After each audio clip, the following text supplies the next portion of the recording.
How's it going, everybody? Welcome back to Down to Earth with Christian Harloff. This is the Monday through Friday UAP News Channel with me, Christian Harloff. So if you're brand new to this channel, we're almost at 20,000, man. We're almost at 20,000 subscribers. So if you've just found this channel and you're like, hey, I like to get caught up with this news, hit the button.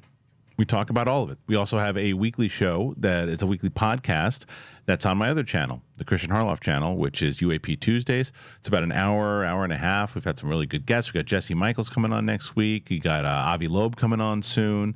So go and check that out. So there's a lot inside of this story. Now, when you clicked on the video, you probably saw Robert Garcia outside saying we need more public hearings. And they've been saying that we need more public hearings. So today there was a SCIF that AARO briefed more people in Congress, and we didn't really think it was going to go anywhere. And there's a lot going on to have this meeting with AARO because of all the stuff happening at Langley with the sightings of the UAPs. And what is it? Is it other government craft? Is it NHI craft? What is it? And we're not getting any information at all. So AARO decides that they were going to brief, members of Congress in this SCIF.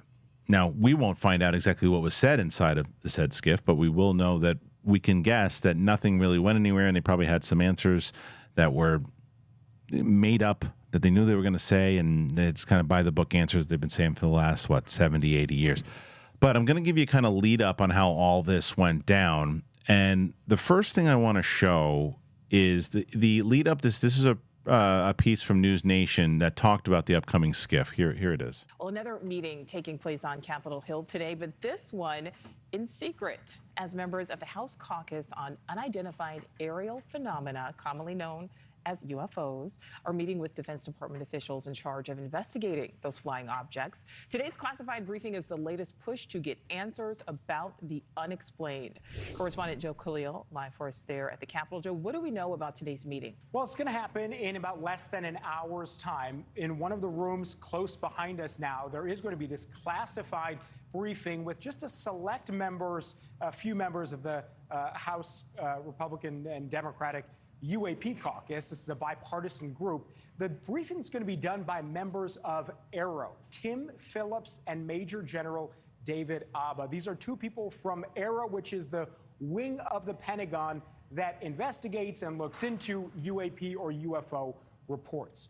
What is going to be talked about in that room is classified, so we likely are not going to get details or a specific readout of what's discussed. What we know generally is that the topic is UFOs or UAPs and the government's ongoing probe into what is in our airspace. Now, this is the third such classified briefing in the last couple of months that this sort of newly formed UAP caucus has been able to put together. One was done by the Department of Defense, the other done by the intelligence community, this one done by AARO, which again, I think in itself is significant. Just last month, AARO put out what they said was an expansive report detailing sort of the government's history with their investigations into the UAP phenomenon. There were some members of Congress who were going to be in this room today who, when the report came out last month, expressed some skepticism about what was in it and the general findings that AARO put forward. So it'll be interesting, the back and forth in that room, which again, we are not going to be privy to because it is classified. Just moments ago, I talked to Congressman Tim Burchett, who's going to be one of the members of Congress in that room. Here's what he told me today about his expectations. My expectations are very, very low. We're just like a rat chasing our tail. We're told time and time again, this is the one that's going to happen. And of course, it's not. It's absolutely not. And two of these folks have been putting out that we are just it's a bunch of false information, yet they spend tens of millions of dollars.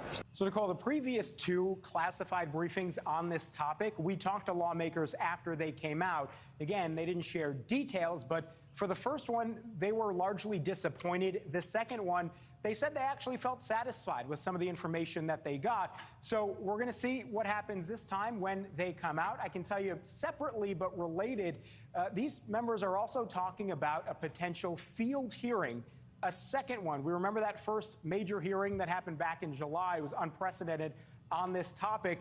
They're pushing for a second one, and I am told that they may have news on when a field hearing may be in the coming days. So we are keeping our ears on that. Okay, so that was the briefing kind of going into it. Now, there hasn't been a lot of interviews that have come out of it yet. It's already taken place, and there has been some news as far as I mentioned earlier, what Robert Garcia said afterwards.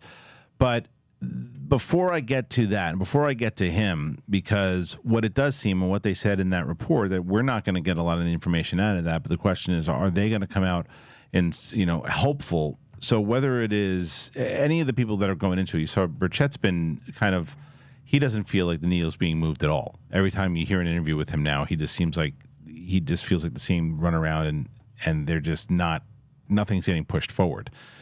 So you can understand why they want these public hearings. That seems to be one of the only things that's really going to move this thing forward.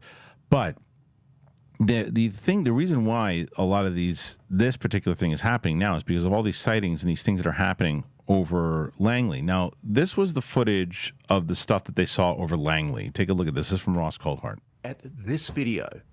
This is a video shot by a local who was standing on the front lawn of his beach house near Langley Air Force Base across the water, filming on the evening of December 14th, right after sunset. He was watching what was meant to be that night's meteor shower. He says that around 7:15 he began to see red blinking lights from the direction of Virginia Beach coming in high and circling north of Langley Air Force Base, heading west and then passing directly over the base, heading east and back in the direction they came. It began as one or two coming every few minutes, and at its peak, he said, I would say there would be upwards of 5 over the base that would sometimes stop and hover directly over the base. This witness says they were always blinking from white to reddish orange. The blinking wasn't uniform, and these weren't planes. The lights were not on the ends of wings or rotors. They were round orbs of light. He's very clear on that point, this witness. Okay, so you see that video. You can, again, it's always hard, right, when we're watching these videos, that even though the guy taking the video was adamant that it was an orb, and I don't know what it was, making sound, not making sound, if you could even hear it from that distance, I don't know. But it does seem like it's the same thing that we're always going to say. It's so far away, you really can't. It could be anything. It could be gas. It could be balloons. It could be a drone. You can make that argument again, for sure. But the argument against it is how serious it looks like the government is taking this Langley stuff. There was the interview that we covered, I think it was on Friday, where there are certain members of the Senate that are saying, no. This is just, it's nothing except drones from another country. We just don't know what it is. That all in itself is pretty scary, right? But they're taking these things more and more serious. And here is something, I saw this over on Skyfire News on Twitter. And this is Rob Whitman talking about the UFO incursions that are happening over Langley. So it's all related to the stuff that they're talking in this SCIF. So here's that clip. Continue, Mr. Whitman.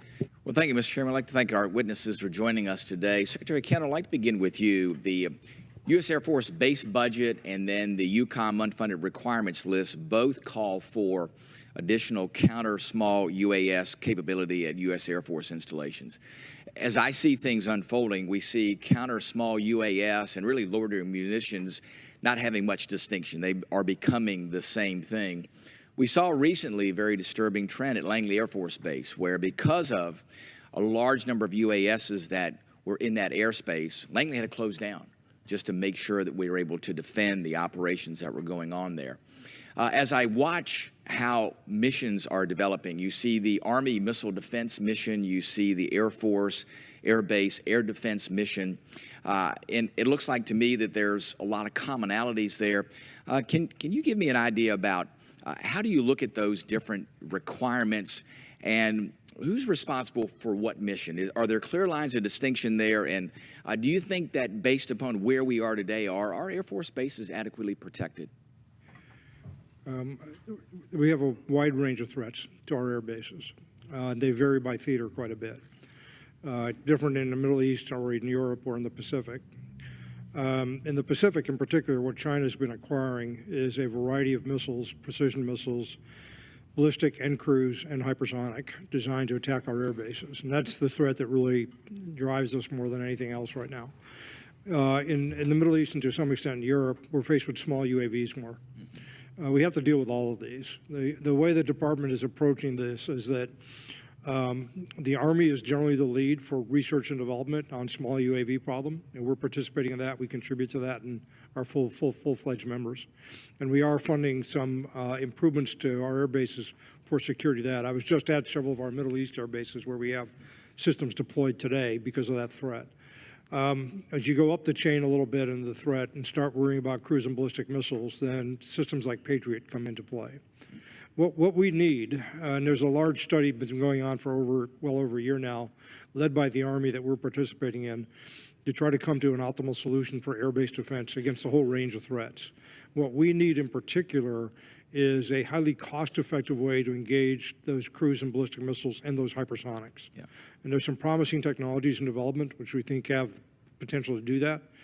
We will have to make some decisions in the department about force structure and what our priorities are to acquire those. But I think it's an important part of air-based resilience that we have to address. Our whole concept of operation in the Pacific is called agile combat employment, which assumes that we don't stay on a single base to absorb missile attacks. We move around to different bases and make it harder for the other guy.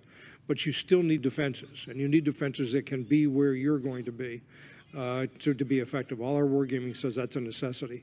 So we're not where we need to be yet, but we're on the path, hopefully, to get there. Great. Okay, so that all leads to, obviously, when you hear all that and you go, okay, there's a lot going on, right? And there's also, it's not unnecessarily, well, yeah, it's this NHI, it's UFOs. There it is. That's exactly what it is. There's none of that the guy's saying. He's saying there's constant threats, but there's enough to say to AARO, what is this? How is it? If we don't even know and we're thinking it's drones from another country, what is it? Plus, you have this whole thing that happened with the Kona Blue project yesterday, and I'm sure there's going to be questions about all the stuff that happened there because AARO released their report. So Matt Laszlo over at Ask a Poll has a little bit of a preview. He's got a bunch of interviews coming out, but there's a little bit of preview, and it seemed like, as we thought, nothing really happened, at least that the people inside of it thought it was going to be a bit of a bummer. And here is some of those interviews. Take a look at this. A sneak peek here of the UAP caucus co-chairs, both Luna and Burchett, post SCIF briefing. The quote is, nothing burger. I guess a picture of them coming out of it. Now, this is, normally it's Burchett who's bummed out, but now Luna says it was a nothing burger when she told Ask a Poll. There's no reason any of that stuff was told in a SCIF, is what Tim Burchett said, other than to get us to not talk about it, said Representative Andy Ogles.